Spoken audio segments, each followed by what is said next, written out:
Assalomu alaykum azizlarim, sog' salomatmisizlar?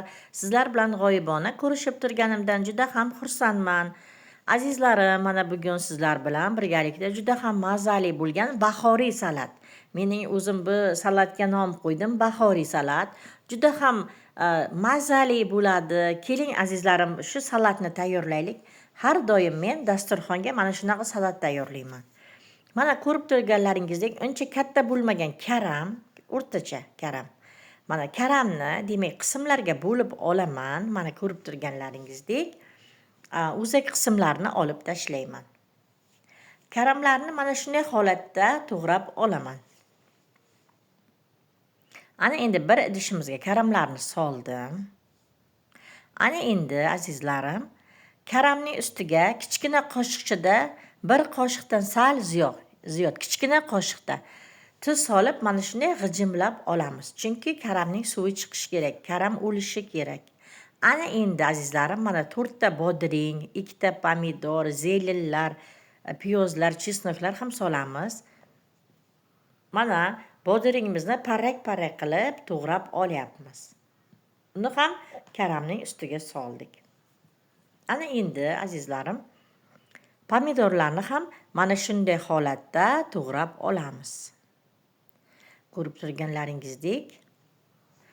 Ana endi pomidorlarimizni ham solamiz. Azizlarim, mana endi piyoz, ukroplar, bular o'zimizning огородimizdan hozir terib, chiqib, yuvib qo'ydim. Mana endi mana ko'rib turganlaringizdek, bu yerda aralashgan ukrop bilan kashnich ikkovini aralashtirib to'g'rayapman. Ana endi sarimsoq, ya'ni chesnok ham solib yuboramiz. Yaxshilab mana shunday holatda to'g'rab olamizda, salatning ustiga soldik. Azizlarim, ana endi o'simlik yog'i, mana bu idishimizga o'simlik yog'i bor, yarim piyolacha. Har xil ziralar o'zingizning xohishingizga qarab, hamda murch. Ana endi o'simlik yog'ini gazga qo'ydik qizishi uchun.